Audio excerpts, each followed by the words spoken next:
Alors, un extrait sur les commentaires et sur parler ou ne pas parler, dire ou ne pas dire, garder le silence, se taire ou pas. Ça, c'est une question qui m'a beaucoup taraudée pendant des années. J'avais très envie de parler, de dire, de transmettre, et puis j'entendais de partout dire « faut pas dire, faut pas se taire, il faut pas raconter tout ce qui t'arrive à l'intérieur, sur le chemin spirituel, c'est un secret, chut !» Alors, si tout le monde se tait, comment on va transmettre, hein? Alors, pour transmettre, il faut être un grand maître. Oui, je suis d'accord. On ne transmet pas n'importe quoi, n'importe comment. Alors, je vais vous lire un extrait du mariage intérieur de Jacques Vigne sur ce débat, dire ou ne pas dire.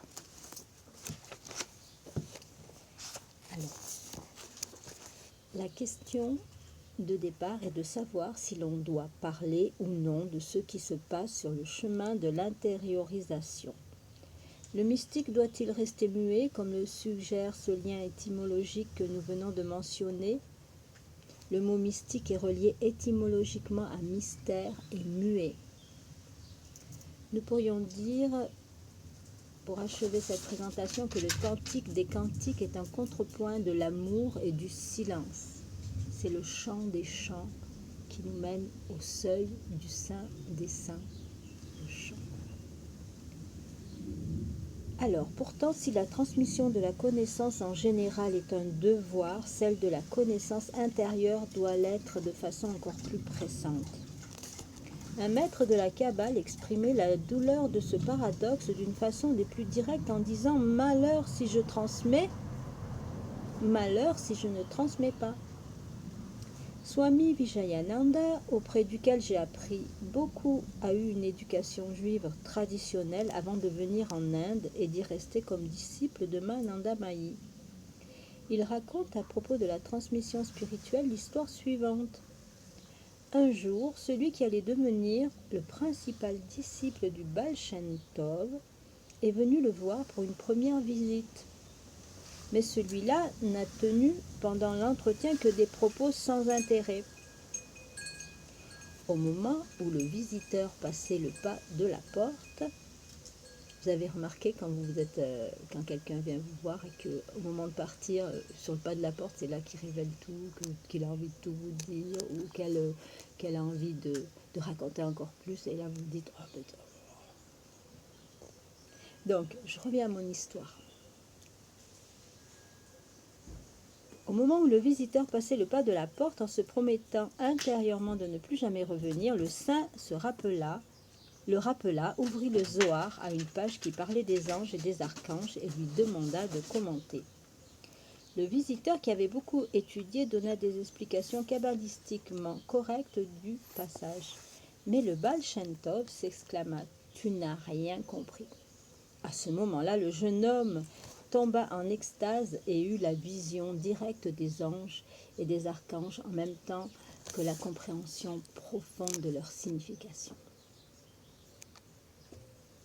Donc, commentaire signifie mental avec, ce qui peut s'entendre en deux sens. D'une part, mental à côté, c'est le cas quand on commence à s'intéresser à un texte, qu'on n'est pas encore complètement dedans, et d'autre part, mental avec, ce qui survient quand on a assimilé profondément le texte. À ce moment-là, le commentaire devient communion.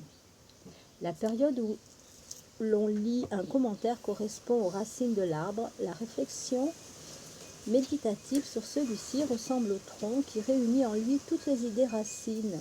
La compréhension peut alors s'épanouir comme la fleur et produira du fruit sous forme de transformation intérieure.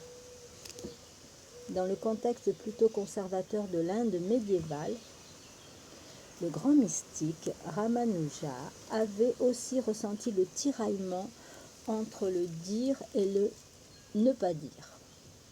Son gourou l'avait initié à un mantra en lui disant qu'il avait le pouvoir de donner la libération à quiconque le récitait un temps soit peu, mais qu'il fallait qu'il le garde de toute façon secret. Le soir, le disciple ne put trouver le sommeil. Il tournait et retournait dans son esprit ce paradoxe. Finalement, il s'assoupit sans pouvoir le résoudre. Mais au milieu de la nuit, il se réveilla en sursaut avec la solution. Il courut sur le toit de la petite maison où il habitait et se mit à proclamer le mantra secret à la cantonade. Furieux, le gourou sortit et lui enjoignit de descendre immédiatement pour s'expliquer. Ramanuja s'inclina respectueusement devant lui et dit « Je sais bien qu'en te désobéissant, je risque les peines de l'enfer.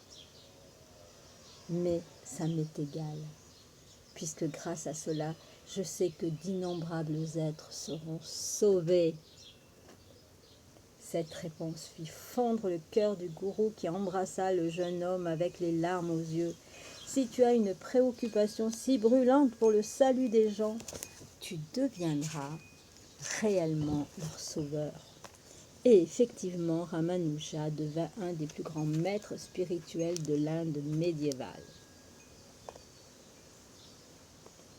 Dire ou ne pas dire, à méditer.